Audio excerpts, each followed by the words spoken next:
The web of deceit, unmasking a family's dark secrets. He's always been useless, Caroline announced at the dinner table, her voice sharp, slicing through the air like a knife. The words echoed in the silence that followed, hanging there like a heavy weight no one dared to lift. Let's just take his room.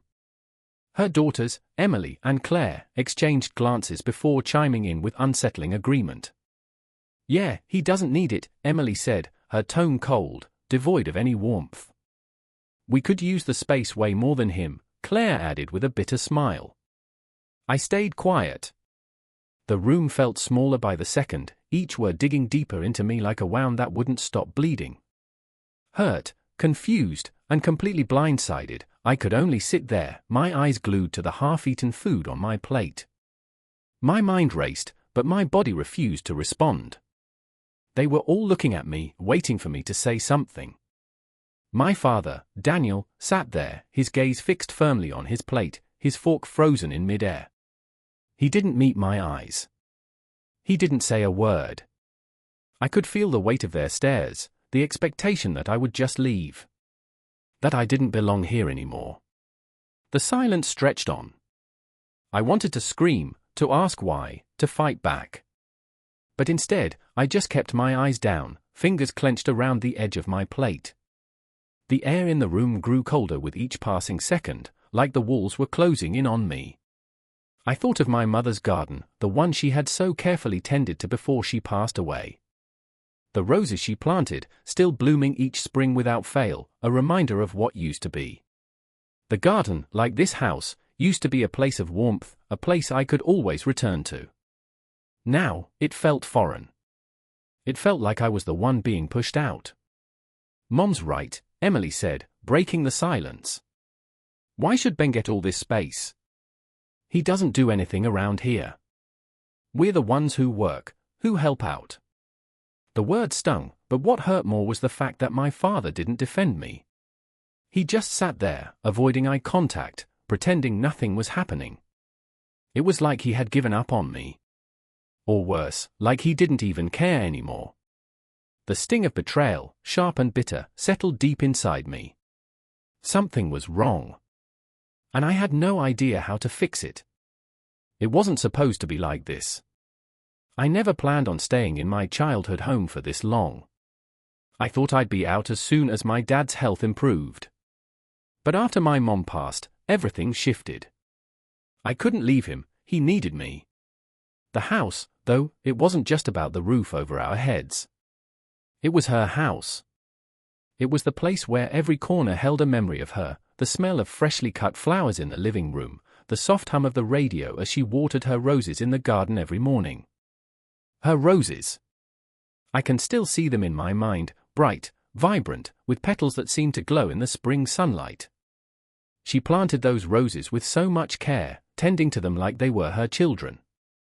They bloomed every year without fail, a living memory of her love, of her presence. That was the one thing I thought would never change. I thought I could always return to this house and feel her around me. But now? Now, it felt like her presence was being erased, piece by piece.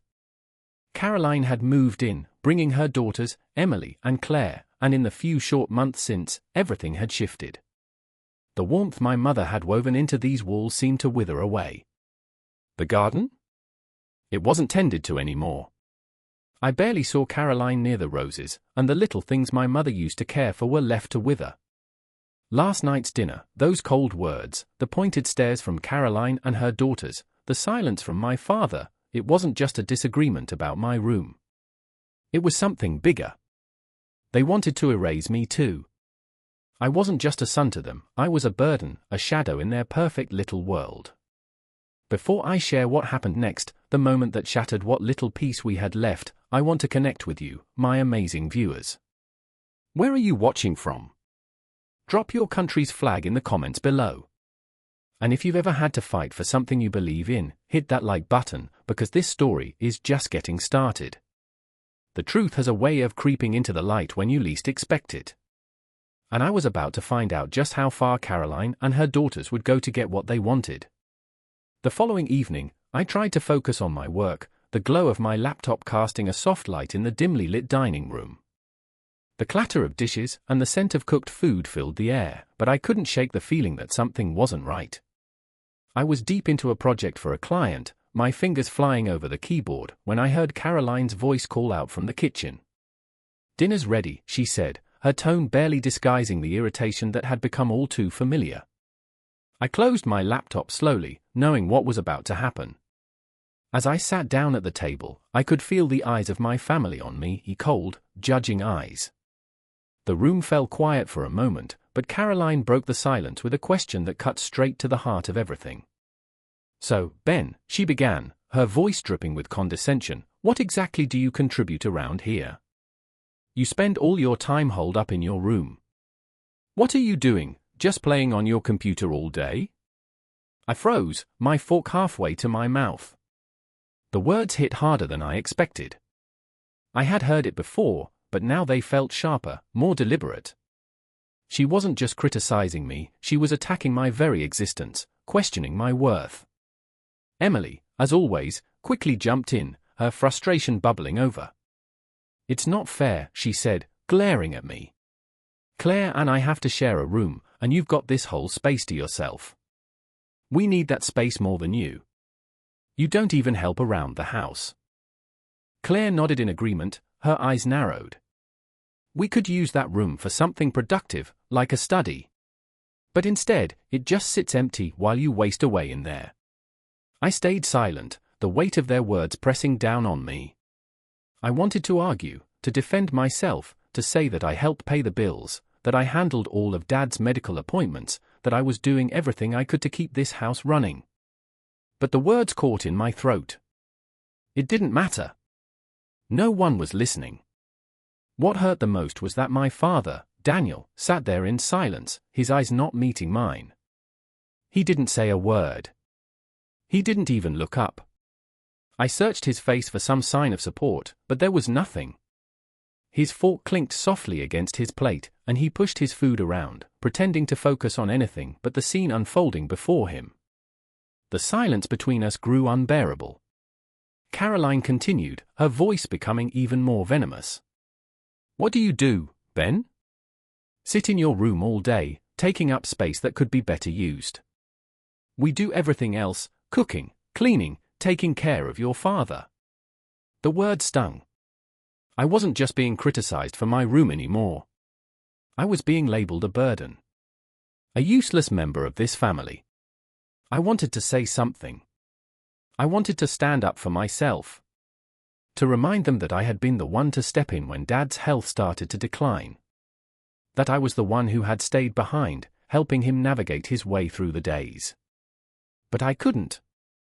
Every time I opened my mouth, the words seemed to get stuck.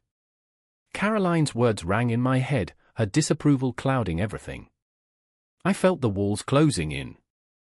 My own family, the people I had known my entire life, were turning against me. It wasn't just about my room anymore, it was about control.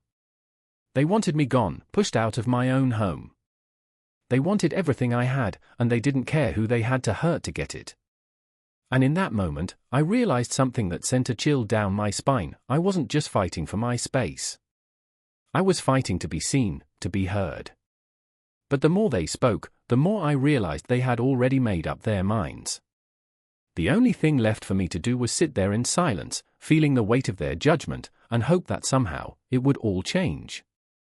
But deep down, I knew this was just the beginning. Over the next few days, a strange unease settled over the house.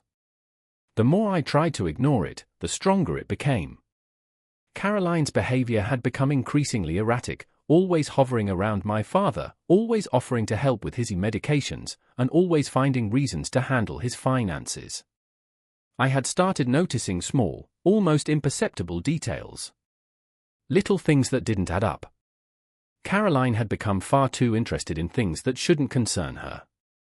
She'd ask Dad questions about his accounts that I knew he didn't fully understand anymore. And when he'd get confused, she'd smile that same fake smile, reassuring him, "Don't worry, darling, I'll take care of everything for you." But it wasn't just that. It was the way she was constantly manipulating the situation. The way she'd whisper in Dad's ear when she thought no one was listening, how her tone would change whenever Emily and Claire were out of the house. Something was off. I couldn't shake the feeling that this was all part of a bigger plan. One afternoon, when everyone had left the house for errands, I couldn't sit still any longer. I knew I had to act. The suspicion that had been gnawing at me grew into something more, something that demanded answers. I wasn't just going to sit by and wait for whatever was happening to unfold. It was time to find out what Caroline and her daughters were really up to. I made my way to my father's office, the one place I hadn't dared to search until now. It felt wrong, like I was betraying his trust, but I had to know. I started going through the papers on his desk, sifting through old bills and medical records, trying to find anything that might explain the sudden interest Caroline had shown in managing Dad's affairs. That's when I saw it. A stack of documents hidden behind the filing cabinet, barely visible under a pile of old tax forms. My heart raced as I carefully pulled them out, my hands trembling with a mixture of dread and anticipation. The first thing I saw was a set of loan applications, each one more worrying than the last. There were references to significant amounts of debts that didn't make sense, given my father's limited income. I flipped through the pages, scanning the numbers, and felt my stomach drop. The loans weren't just for household items or bills. They were for something bigger. Something more dangerous. Caroline had been taking out loans in my father's name. But that wasn't the worst part. I flipped to the next sheet of paper, a set of divorce documents. Caroline had been married before. 4 times, in fact. Each time, the marriages had ended in disaster, with the husbands filing for bankruptcy shortly after marrying her. But these documents, they were different. These didn't just detail a history of failed marriages, they were documents from marriages that had ended under suspicious circumstances. The names of her ex-husbands were listed alongside their death certificates. The timing was too perfect. I could feel the weight of the truth slowly starting to dawn on me. Caroline wasn't just manipulating my father for money, she had done this before. She had a history of marrying wealthy men only to leave them broken and ruined. I snapped the documents shut, my mind reeling. I couldn't believe what I was seeing. But I wasn't ready to confront her yet. Not without more proof. I needed to be sure. I placed the stack back exactly where I had found it, trying to erase any trace of my search, and stepped back. Just as I was about to leave, I heard voices in the hallway. Caroline, Emily, and Claire had returned earlier than I expected.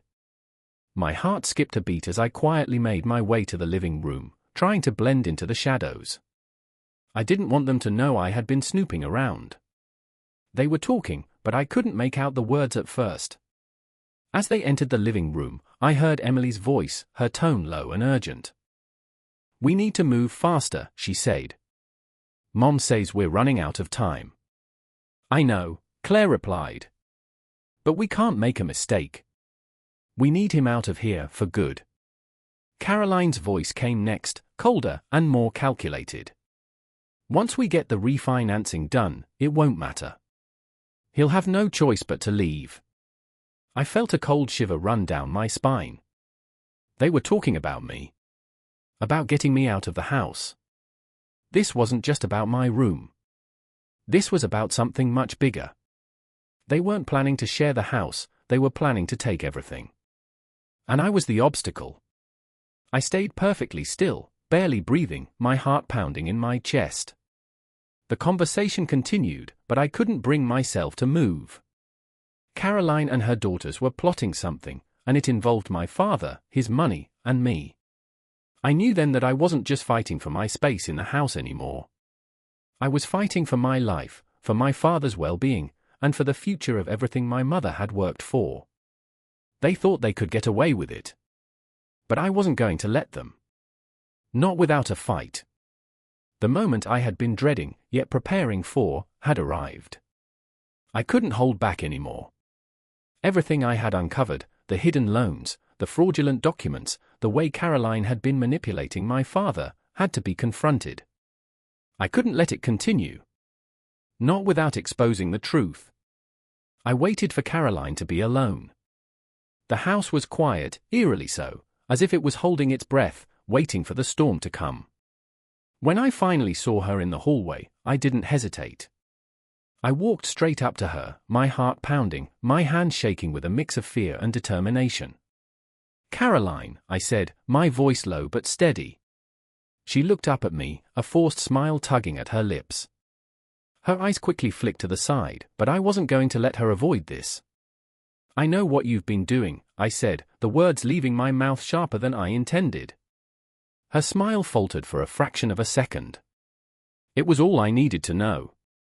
She knew I was onto her. She stepped back, feigning surprise. "What are you talking about, Ben?" I didn't waste time. "You think I don't see it? All those loans you've been taking out in Dad's name. The documents I found. The manipulations.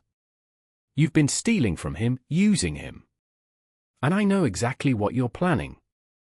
Her face froze, but the mask of concern quickly slid back into place. "Ben, that's ridiculous. You know I'm just trying to help your father. He's not in the condition to handle everything on his own. I'm just trying to make sure he's comfortable, that everything is in order." I didn't buy it. I couldn't. Her words were as hollow as her smile. "Don't lie to me," I snapped, stepping closer. "You've been taking advantage of him for months. You've been altering his medication, controlling his finances, and now you're trying to kick me out of my own home. Why? So you and your daughters can take everything?" Her eyes narrowed, but there was no fear in them. Only anger.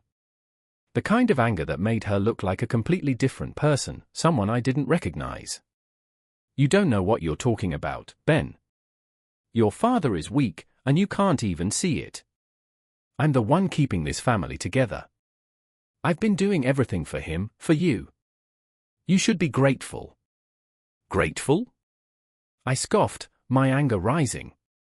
"Grateful for what? For poisoning his mind? For taking away his ability to make decisions? You're not helping him, you're using him. And you've been doing it for a long time. I saw the papers. I know about your past. How you've done this before, with every man you've married." Caroline's eyes flashed with something dark, something dangerous. For a moment, I thought she might strike me. But she just took a deep breath and forced a smile. "You're a fool, Ben. You think you're the hero here? You think you've uncovered some grand secret? You don't know anything. You never have." I wasn't backing down. Not this time. "I have proof," I said, pulling out the documents I had found.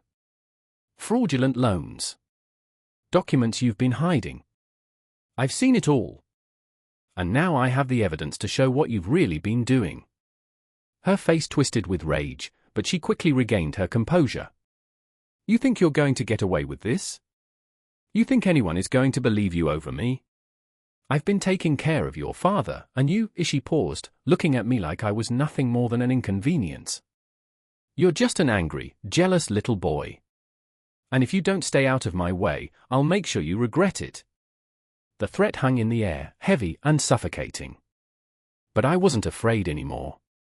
"You don't scare me. Not anymore. You've been playing a game, Caroline.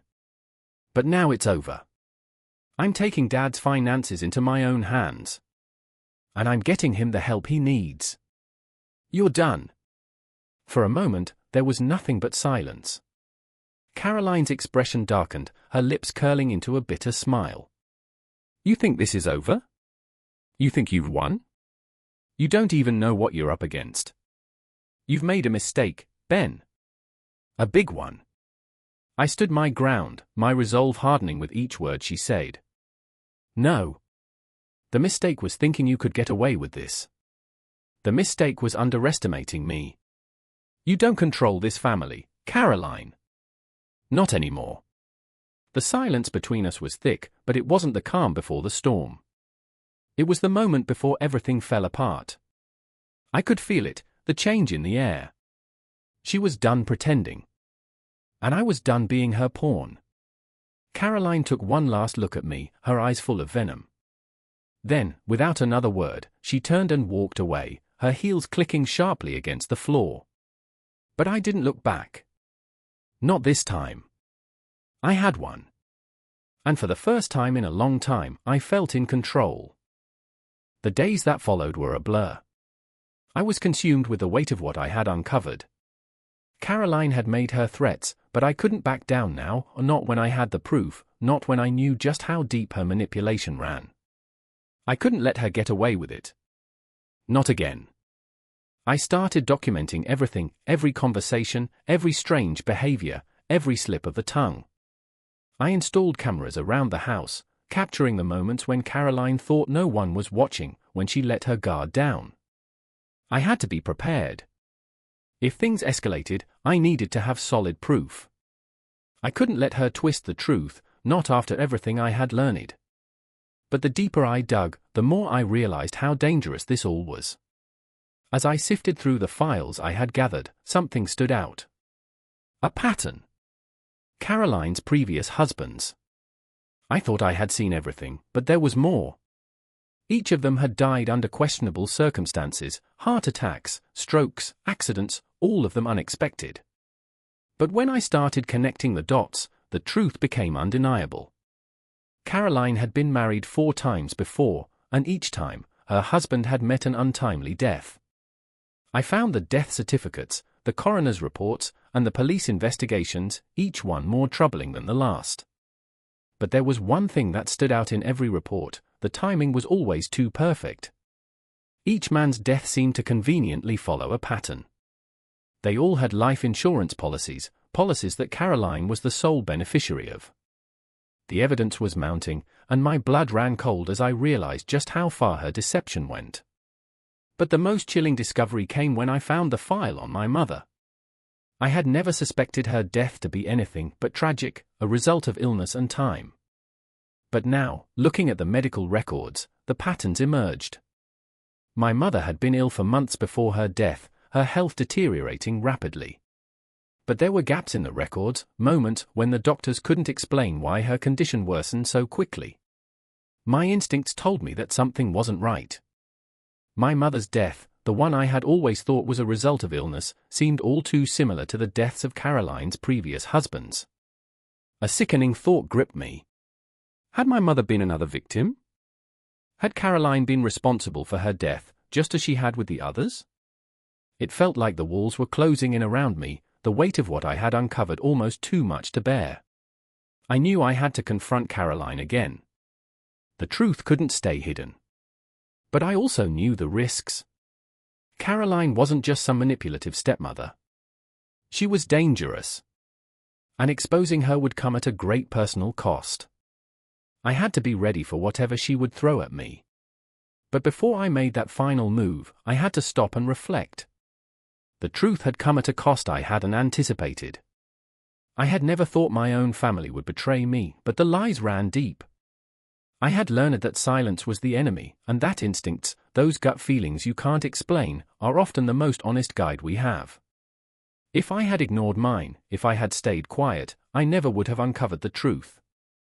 As I sat there, staring at the files and the evidence in front of me, I realized something important. This wasn't just about saving my father. It was about something bigger. It was about justice. And no matter the risk, I had to see this through. So, I made a decision. I wasn't going to stay silent anymore. I would expose Caroline for what she truly was, and I would make sure she couldn't hurt anyone else again. I knew the road ahead wouldn't be easy, and I wasn't sure what would happen next. But one thing was clear: this fight wasn't over. Not by a long shot. And if you ever find yourself in a situation like this, where something doesn't feel right, where your gut is telling you that the truth is hiding just beneath the surface, don't ignore it. Trust your instincts, and never let silence be your enemy. You may be the only one standing between the truth and the lies. And you might just be the one who has to fight to make it heard.